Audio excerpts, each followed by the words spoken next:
All right, Shalom. Barakatah Yahweh, Barakatah Yahushai, call Halal, Yahweh Bashim Yahushai, Bashim Rakakwadash, and double honors to the apostles and elders of Great Millstone that told us this truth, and much respect to the Ak Yamatel Laban and his work, and also to the believers scattered across the four corners of the earth, the whole elect to USA. Shalom. So yeah, just a quick video. All right, through the spirit, as you can see, as a lot of brothers have been going into lately, all right, about the earth spinning faster. And this is, of course, biblical. And this is proof that the Lord is actually answering the prayers of the saints. And that would be the hopeful elect, the ones that are hastening the destruction of America and the salvation of the elect. So, this says scientists are baffled as the earth spins faster than usual. Now this would be considered your stargazers, your prognosticators, as you get in the book of Isaiah 47 and 12. Where the Most High is pretty much speaking to the wise men of Babylon, all right, these witches and warlocks. He says, stand now with thine enchantments and with the multitude of thy sorceries, that witchcraft, right, wherein thou hast labored from thy youth, right, ever since America came into power, they've labored in witchcraft, sorcery, deceit. All of that has been exposed by the truth. It says, if so be, thou shalt be able to profit, if so be, thou mayest prevail. It says, thou art wearied in the multitude of thy counsels. All right, everything is not so sweet at the top, man. These devils really are worried, and they understand that their time is literally short, and it's being shortened. All right, Esau's worst enemy right now is time itself. So it says, let now the astrologers, the stargazers, the monthly prognosticators stand up and say thee from these things that shall come upon thee.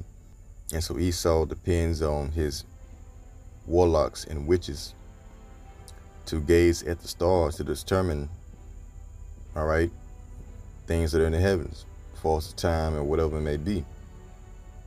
Okay, and the Lord is confounding these men just like he did back in ancient Egypt.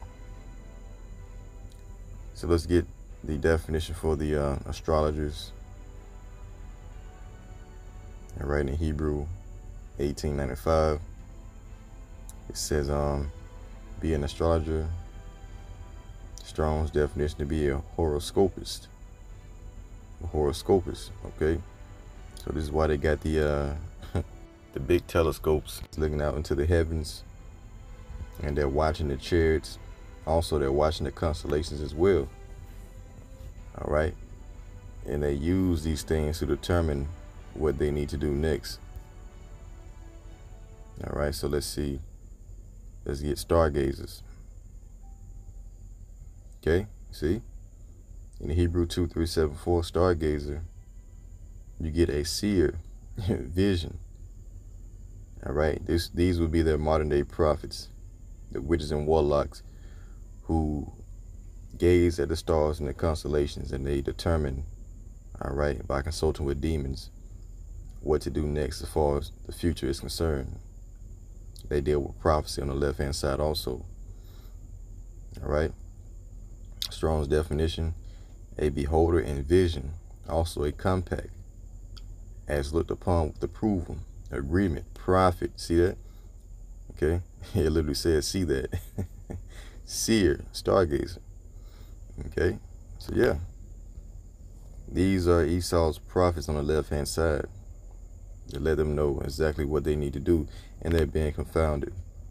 So the prayer of the saints, as you get in the book of Ecclesiasticus, was it 35 and 17? It says, the prayer of the humble pierceth the clouds, and till it come nigh, he will not be comforted, and will not depart, till the Most High shall behold to judge righteously and execute judgment. So the prayer of the humble, that would be the hopeful elect, the ones that come to the Lord in truth and in sincerity, that are praying for the downfall of America and for the Lord to speed up time. All right, these things are being answered, like literally, right? They're literally being answered by Yahweh Bashim Shai. And now the Lord told us to pray for fewer days. When you go to 2 Edges 2 and verse 12, it says, we'll start at verse 11. It says, their glory also will I take unto me, and give these, speaking about the elect, the everlasting tabernacles, those new bodies. This is what we're waiting on, which I had prepared for them since the foundation of the world. They shall have the tree of life for an ointment of sweet savor. They shall neither labor nor be weary. All right, this is that rest going into the kingdom. It says, go and ye shall receive. Pray for few days unto you. You see, pray for few days unto you, that they may be shortened. All right, the kingdom is already prepared for you. Just watch. That's why the Lord said, hey, watch and pray. That's why we watch for the prophecy to see what times we're in according to the scriptures. And we know that we are right at the end, man. All right. So the Lord said, pray for a few days unto you, that they may be shortened. All right. Going back into this article, it says scientists have been left baffled after discovering the earth is spinning faster than normal, making the days shorter than usual. You can't make that up. All right. So this is Lord literally answering the prayers of the saints, as I was saying before. Okay. And this is nothing new. You know, the Lord has always done miraculous works for his servants. And when you go back into the time of Joshua, as we're taking down the kings of the lands before they went into the land of Canaan, the Lord did a unbelievable miracle for them during that time, in which he stopped the sun and the moon from rotating. When you go down to Joshua 10 and verse 12, it says, then spake Joshua to the Lord Yahweh by Shemel Shai, in a day when the Lord delivered up the Amorites, okay, the so-called Japanese, before the children of Israel. And he said in the sight of Israel, all right, he said in the sight of Israel, son, stand thou still upon Gideon, and thou moon in the valley of Ajalon. So Joshua was so full of the Spirit, told the sun and the moon to stand still. And guess what? The Lord honored it. All right, he honored that. So 13 says, and the sun stood still, and the moon stayed, until the people had avenged themselves upon their enemies.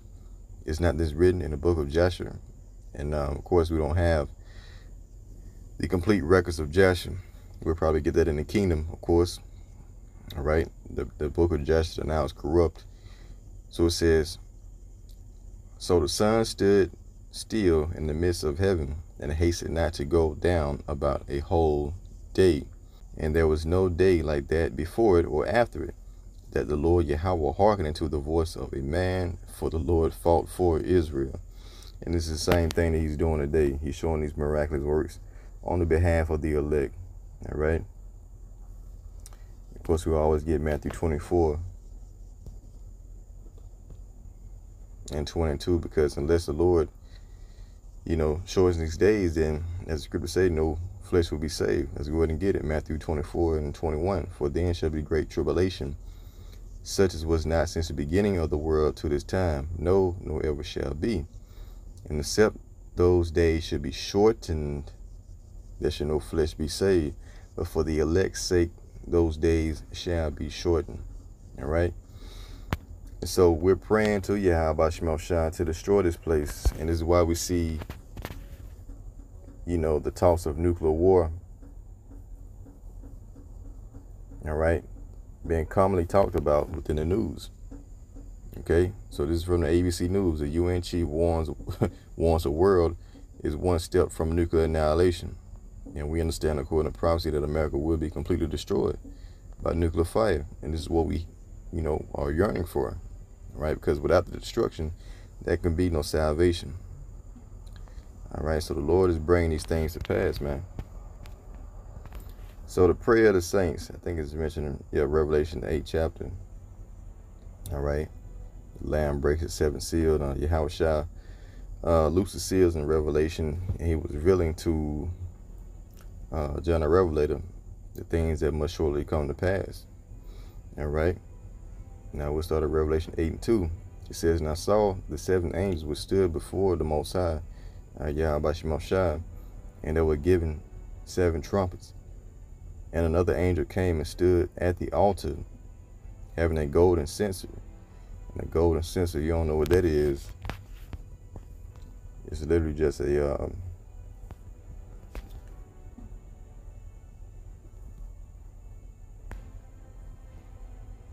thing where you burn incense, all right? If you didn't know what that was, okay? Something like this. So, to go back. So verse 3 again says, "And another angel came and stood at the altar, having a golden censer, and it was given unto him much incense," because you got a priesthood in the heavens, all right? It says that he should offer it with the prayers of all the saints upon the golden altar which was before the throne.